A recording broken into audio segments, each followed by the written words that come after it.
Hi there, I'm Scott Lowe with AstralTech Media, and today I'm at Hypergrid headquarters where I'm with Manoj Nair, who is the CEO of the company. Hi, Scott. First of all, congratulations on the promotion. Thank you. And we want to talk about security and governance in the cloud. The companies are having some challenges around this, and you have some ideas on solutions. Absolutely. As a former security practitioner, I've seen this security world evolve. Cloud brings a whole bunch of new challenges from a security perspective. As you know, the application model in the cloud is very different. And what you see so far in terms of the adoption has really been end users going to the public cloud from the business units.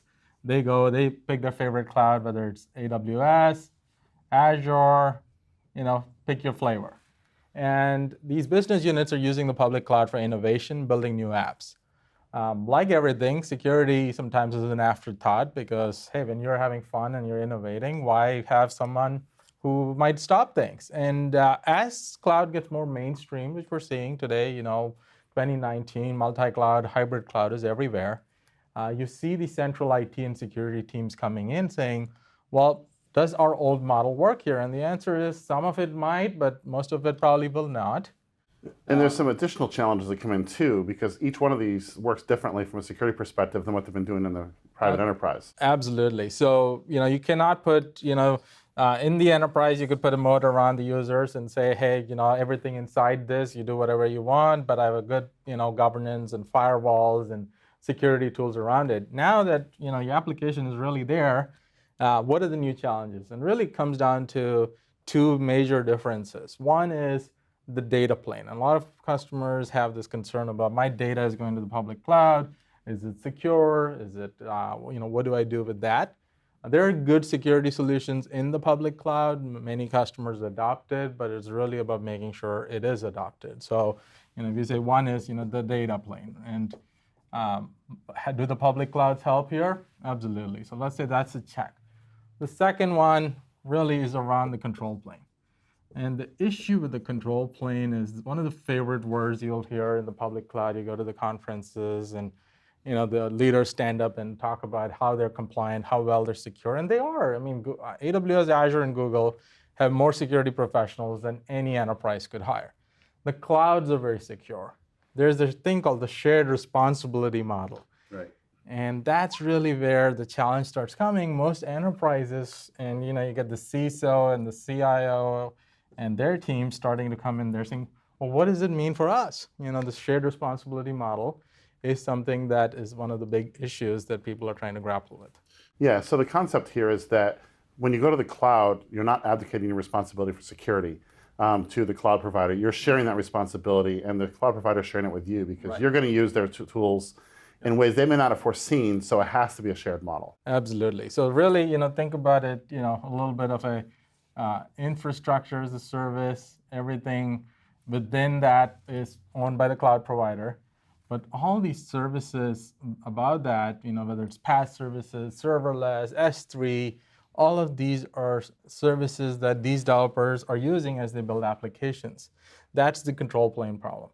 And so tools are being created, and there's a lot of focus. Our cloud management approach is increasingly focused on solving this one problem.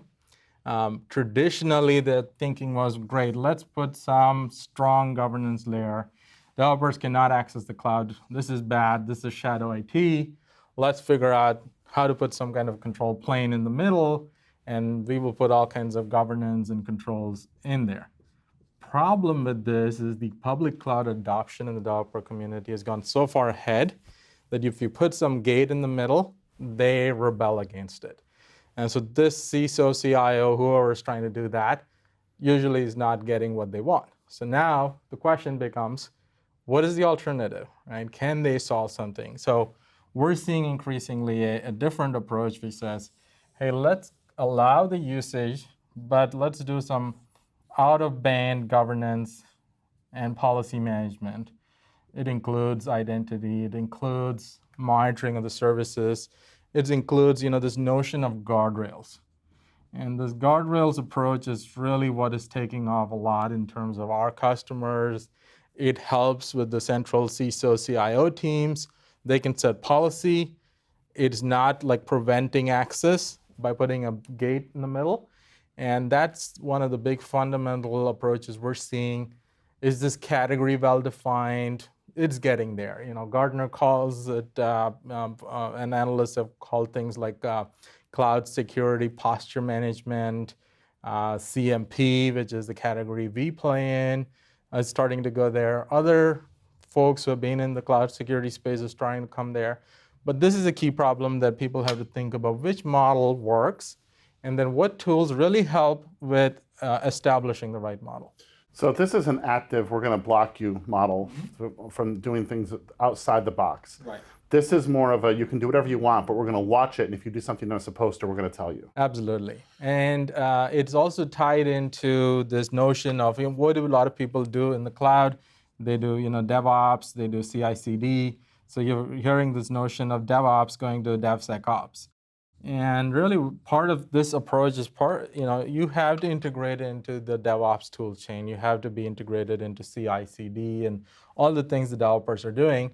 So for them, it is almost invisible, but for the organization, it saves tremendously. I mean, all it takes is one typo in one developer's check-in, and all of a sudden, organizations have their entire S3 buckets with all their data exposed in the cloud. I mean, every day we hear something new. And that's, large organizations, people struggling. I mean, Gartner recently said 90% of security faults are faults of the customers not using the clouds properly. Right, so it goes back to having to make sure humans do their jobs correctly, and sometimes you have to keep watch over them. Right, and it's this notion of guardrails is a good way to describe it, because, hey, it's there. You don't want to go hit the guardrails, but you at least know that, okay, that's where I had to stay. It becomes a proactive teaching mode for the people using the cloud. It lets organizations stay compliant and secure, and really automate the shared responsibility model that they need to do, and continue to get the innovation advantages of the cloud. Do you think customers are hearing the shared responsibility message? We believe increasingly they're hearing it, but it's something that they still don't know what they need to do. Talking to a CISO of a really big company that we're working with, financial, and the way they think about it is Cloud 1.0 was really the developers and the business units going off and doing it their own way. Cloud 2.0 is where can we have the right controls built in, not bolted on after the fact. And this is really how they're thinking about it.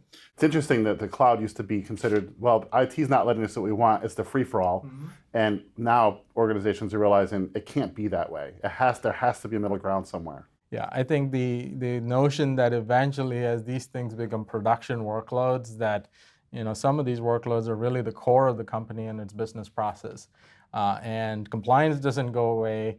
Security risk doesn't go away, and if anything, data governance is becoming a bigger and bigger theme with countries around the world getting very regulated about where can data live.